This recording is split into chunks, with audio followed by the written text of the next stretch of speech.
Aujourd'hui, en cas de survenue d'une catastrophe au Niger, les communautés locales sont les premières qui, avant toute aide extérieure, mettent en place un mécanisme d'entraide et de solidarité. En renforçant leur capacité et leur résilience, l'on s'assurera de leur pleine participation avant, pendant et après la survenue de toute catastrophe.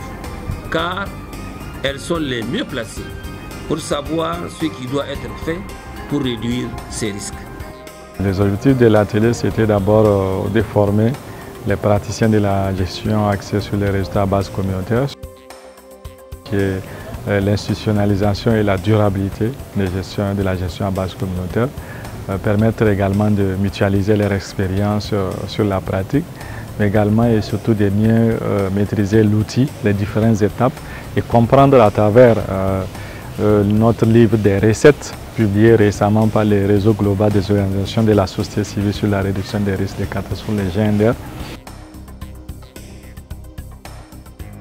Il y a eu le partage de 5 bonnes expériences études de cas au Niger qu'on nous a montré et qu'on pense que donc ça peut vraiment être versé dans les plans planification stratégique et politique sectorielle du domaine. Ça veut dire que sur le plan institutionnel, vraiment on est d'accord de ces études de cas et on va essayer de voir comment, dans quel sens on va les reverser. Ce qui m'a le plus intéressé dans la thématique, c'est la partie reposant sur les communautés. Permettre aux participants de découvrir ces ingrédients et surtout de pouvoir les contextualiser par rapport à leur cas. Faire du plaidoyer auprès des structures étatiques là pour que l'aspect institutionnalisation de la gestion à base communautaire des catastrophes là soit une réalité effective.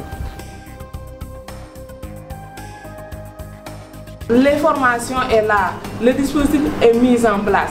Maintenant, qu'en est-il de l'appropriation de tout ça au niveau communautaire? Il faut considérer le local et il faut aussi faire en sorte que c'est ce local-là, donc les niveaux communautaires, qui essaient de développer ou disons de produire des initiatives sur lesquelles on doit se baser pour aller à l'échelle.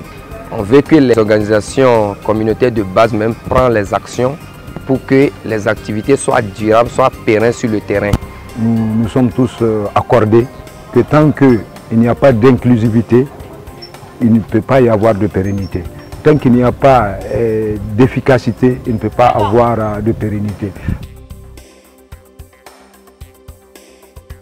Favoriser le travail en synergie entre les acteurs étatiques et ceux de la société civile. Comment ces collectivités-là vont les appuyer pour qu'ils puissent vraiment circonscrire ces questions d'abord en termes d'information sur les risques, mais surtout en termes de réponse au cas où les risques sont là. Les collectivités doivent prendre en compte les questions de réduction des risques de catastrophes dans leur planification.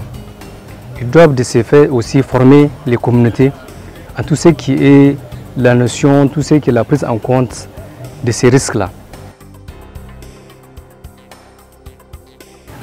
C'est de montrer cet outil qui est le livre des recettes qui avait identifié à travers un processus participatif plusieurs éléments relatifs en tout cas au succès pour la durabilité ou l'institutionnalisation d'une bonne pratique à base de donc. Une très bonne initiative et surtout si ça vient des organisations qui sont auto-formées, c'est-à-dire formées autour d'abord d'une jeunesse africaine, mais surtout localisée dans des pays. On a eu vraiment des outils modernes. Une bonne occasion d'échange des expériences très enrichissant en termes de succès dans la GRCBC. Le casting a été très bien fait, donc les participants étaient vraiment à la hauteur. Vous avez certainement été témoin même de la qualité des débats, du niveau de participation, de contribution de chacun.